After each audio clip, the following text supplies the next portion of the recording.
You're listening to The Brown Couch Show, where addiction, recovery, real life, and all the bullshit in between collides.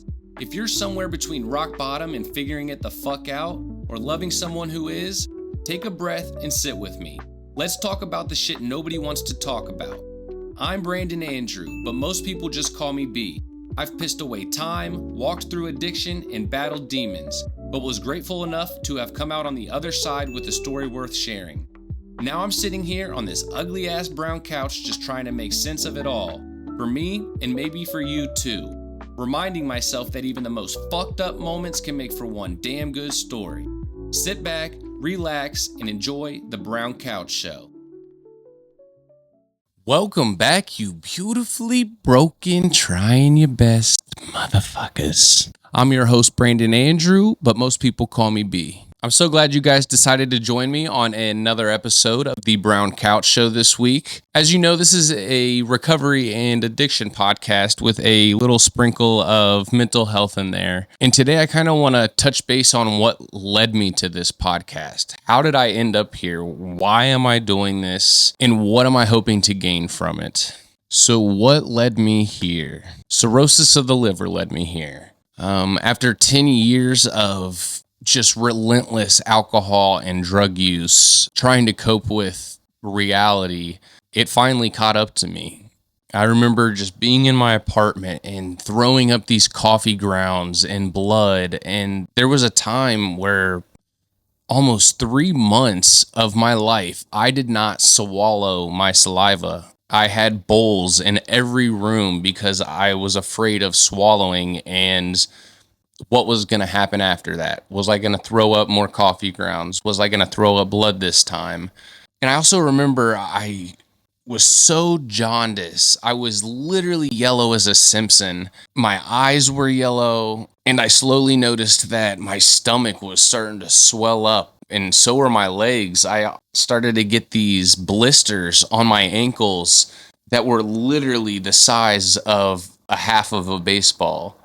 And you can imagine the discomfort I was living in just walking around with these ascites in my leg. And you know, the crazy part is addiction had me literally out here acting like I was still okay. As long as I was drunk or had some sort of substance to numb my brain, then I was fine. I wasn't thinking about my leg. I wasn't thinking about my stomach, the pains I was having. I wasn't thinking about how ridiculous it is I was spitting in a bowl for 3 months. And cirrhosis finally snuck up on me and took away my invincibility cloak. And I'll never forget, I was sitting on the couch one day and I looked at my girlfriend and I was so unwell. And I looked at her and I said, "It's time. I'm ready to go to the hospital. We need to go. I am not well." 15 days go by and I'm laying in the hospital and I had not a clue. I literally was laying there for 15 some days, and I only remember like 3 to 4 really kind of vivid memories of that. And through those 15 days, I kind of remember waking up and going to do another test, or waking up and eating something and going right back to sleep. And honestly, I don't know if it felt like a dream or if I thought that I was in some alternate reality. I honestly had no idea. I was so delusional and delirious. And at the end of it all, I literally remember a doctor asking me just basic sentences that had 3 or 4 words.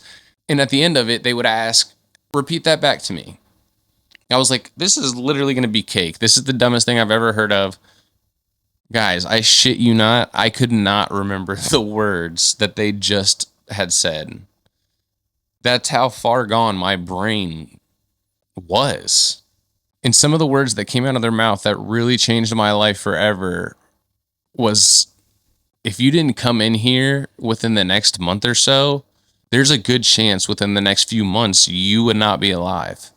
Your liver is completely failed. It's not processing things. It's not breaking down things. It's storing bile in different pockets and parts of your body. And I hate to tell it to you, but you're slowly dying." And I don't know about you guys, but life's pretty chill.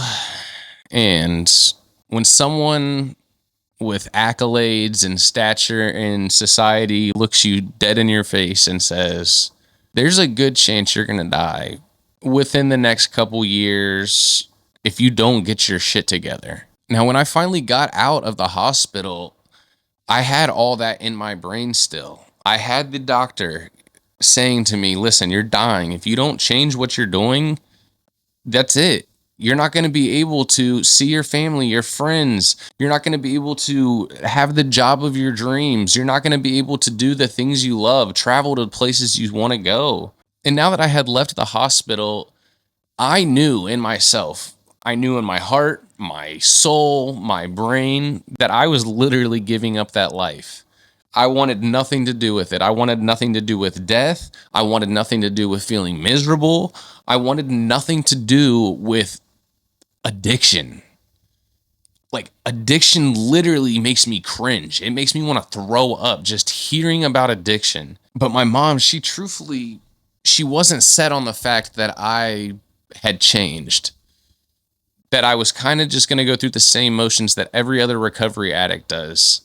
They go clean for a couple weeks. They do good on paper. They look good to friends and family. And then they're right back on their bullshit. That's not where I was in my headspace. But I did what every son does. They go and they make their mama happy. So I went and saw what this rehab shit was about. I really did. And truthfully, the first experience I had with rehab was garbage. Keep in mind that I had just gotten out of the hospital with cirrhosis of the liver, and I was taking upwards of 30 prescription medications to kind of keep my body running normally. Well, the nurse on duty at the first rehab I went to either gave me the wrong meds or someone else's meds or didn't give me my right ones at the right time. Well, I started to hallucinate. Full-blown auditory, visual, tripping balls. I had thought I died. I literally thought I died and I was in heaven or whatever realm is out there.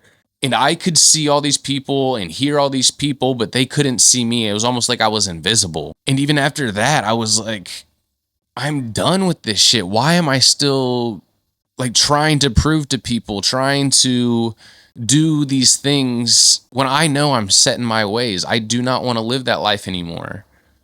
Well, my mom, she still was set on this rehab idea that I needed to kind of grasp some coping methods and learn how to deal with real life situations sober. So I went to my next rehab facility where I stayed for about a month and a half, and it was okay. It was what you would expect. You wake up in the morning, you eat your breakfast, you go to classes, blah, blah, blah, blah, blah. But the thing it taught me was routine. And without routine, my life is literally disaster. I don't know about you guys, but I literally cannot function if one thing in my daily routine goes slightly askew. So after I got out of rehab, I had all these tools, these coping mechanisms, these ideas. My brain was fresh. I had so many thoughts and ideas of what I wanted to do in my life, how I wanted to do it, where I wanted to go, what I wanted to see. And at first I found plants, and that was my coping method. I got to use my creativity and my love for sharing compassion with others through plants. And that was actually amazing.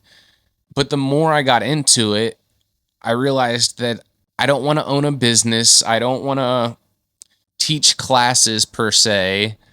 But you know what it did? It gave me routine and structure. And it gave me perseverance and trial and error in a newly sober body. I get really good at things and then I just shut it down. I get bored of it. I get burnt out. But I still wanted to use my pain and my past to help others.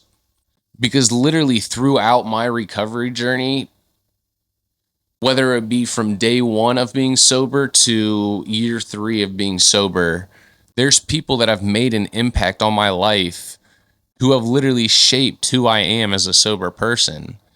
And I want to do that for people. That's why I started the Brown Couch podcast. I want to be able to share with you exactly what it's like to go through those moments, what it's like for your family members to watch you go through those moments, what it literally feels like for your significant other to see you dying and hurting and literally empty of life. And truthfully, I thought after I got out of rehab that I had it figured out, that sobriety was going to be smooth sailing, boy. I was so fucking wrong. Because not only do I now have this physical condition I have to live with for the rest of my life, with it comes all the mental and emotional baggage. There's health anxiety, there's survivor's guilt somehow, depression and late night panic attacks. I've literally been there and I've experienced every single one of those. And I'm going to keep it a buck like I always do, guys. It doesn't go away. It does not go away. I commend anyone that is out there living with a serious health issue right now. I'm proud of you for navigating this life with this handicap that nobody really understands or knows about. Because I'll tell you, like, there's people that don't even know I have cirrhosis. On the outside, I look normal. I look healthy. I look like your everyday person. But inside, every day I'm getting eaten alive by anxiety. Every time I get a cramp or anything associated with my torso area, I instantly get anxiety to the point of having a panic attack. So it's not just the physical condition that you get diagnosed with due to the addiction. There's an amplitude of mental baggage. But guys, here's the good thing. There are ways to live with a serious health condition. And I'm going to kind of share briefly on what my daily routine looks like. Number one on that list is being sober. No matter what, if you can just have the willpower and the brain power to not consume any substance, you're going to be 99.9% further ahead than anyone else trying to get sober. I eat clean. And I'm not saying that I don't have snacks. I do watch my sodium intake and what vitamins I'm getting. And I've kind of submersed myself into just double checking the label to food before I buy it, because I want to make sure that whatever I'm putting in my body is not going to downgrade any of the progress I've made with my health condition. Something I've been terrible about, but have really started to practice in my everyday routine, is asking for help. Whether it's your girlfriend, your mom, or your pops, ask for help. It literally does not hurt. And I can guarantee you that the person you ask is going to light up with joy that they are the person you reached out to for help. And most importantly, as you guys know, I talk about it. Talking about it allows me to rid any of those words, feelings, experiences of power. They're powerless now because I've sat on the couch, I've talked about it, I've laid them on the table. I own those words now. I get to determine how they make me feel. I get to share them with other people in hopes that it can kind of guide them to the right path. Maybe that tad bit of information that they were missing is what gets them closer to hope and peace. If you're listening to this and you're facing something heavy, if you're dealing with addiction, pain, a scary diagnosis, a health condition that no one else knows about besides you, just know you're not alone. There is plenty of people walking around in the same boots. I know what it's like to feel like your body is failing you, to look in the mirror and not recognize the other person that's looking back. Let me tell you, you have the power in how to respond. Maybe you can't cure your diagnosis and you don't know how to care for it exactly, and there's no magic fix. You can still at least do a couple of things. You can 1, show up for yourself every day. 2, ask questions. Ask for help. Ask. 3, build a small team.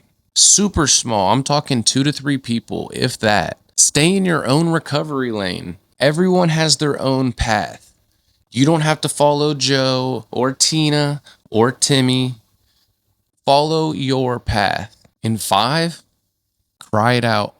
Scream if you got to. Write it on a piece of paper and burn it, but don't give up. Because your story doesn't end with a diagnosis. It starts with it. That's the moment you fight back. You pick up the pen, you put it to the paper. Let's write the next chapter. If anything I said in this episode today has resonated with you or made you feel some type of way, or even has you beaten up your steering wheel on the way to work, I'd really appreciate it if you drop a like, comment, and subscribe. It really goes a long way at how YouTube kind of disperses my video through the algorithm. I hope you have a great rest of your Sunday, and we will see you again next week on The Brown Couch Show.